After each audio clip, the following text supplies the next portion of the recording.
नमस्कार मित्रांनो, आज आपण बघणार आहोत बजरंगबलीला हनुमान का म्हणतात त्यामागील पौराणिक कथा जाणून घ्या. भगवान हनुमानजींचा जन्म आणि जीवनाविषयी अनेक कथा प्रचलित आहेत. अशा परिस्थितीत आज आपण जाणून घेणार आहोत की बजरंगबलीला हनुमान हे नाव कसे पडले. हनुमान जयंती हा सनातन धर्माचा खूप महत्त्वाचा सण आहे. हनुमान जयंती चैत्र महिन्यातील शुक्ल पक्षातील पौर्णिमेच्या दिवशी किंवा पौर्णिमा या दिवशी येते. प्रभू राम आणि माता सीतेचे परमभक्त हनुमानाची पूजा केल्याने जीवनातील प्रत्येक दुःख दूर होते, तसेच जीवनात आनंद टिकून राहतो. भगवान हनुमानजींच्या जन्म आणि जीवनाविषयी अनेक कथा प्रचलित आहेत. अशा परिस्थितीत आज आपण जाणून घेणार आहोत की बजरंगबलीला हनुमान हे नाव कसे पडले. पौराणिक कथेनुसार हनुमान लहान असताना एके दिवशी त्यांना भूक लागली. त्यावेळी त्यांच्यासमोर कोणीच नव्हते. मग त्यांनी आकाशाकडे पाहिले आणि त्यांना सूर्यदेवाचे दर्शन झाले. सूर्यदेवाला एक सुंदर फळ समजून हनुमानजींनी आकाशाकडे झेप घेतली आणि ते फळ समजून तोंडात घेतले. त्यामुळे संपूर्ण जगात अंधार पसरला.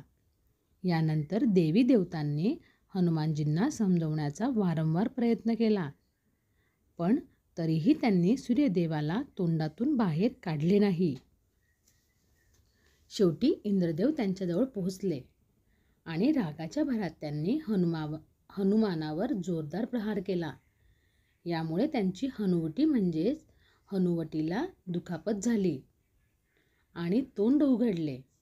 त्यामुळे भगवान सूर्य बाहेर आले, परंतु त्यामुळे त्यांची हनुवटी तुटली आणि तेव्हापासून त्यांना हनुमान म्हटले जाऊ लागले.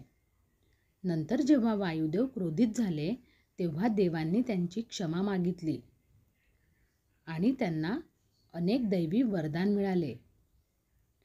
हनुमानाची पूजा अशी करा.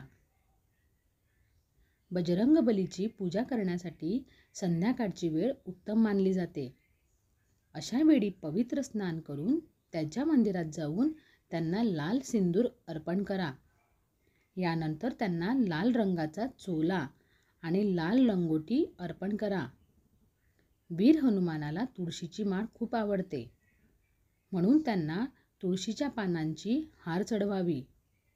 लाडू अर्पण करा. त्यानंतर चमेलीच्या तेलाचा दिवा लावा आणि हनुमान चालीसाचे पठण करा. शेवटी आरती करून पूजा संपवा. शेवटी पवनपुत्राचे आशीर्वाद घ्या.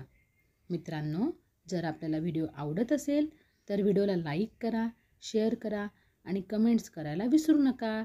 भेटूया अजून एक अशाच व्हिडिओमध्ये. तोपर्यंत बाय.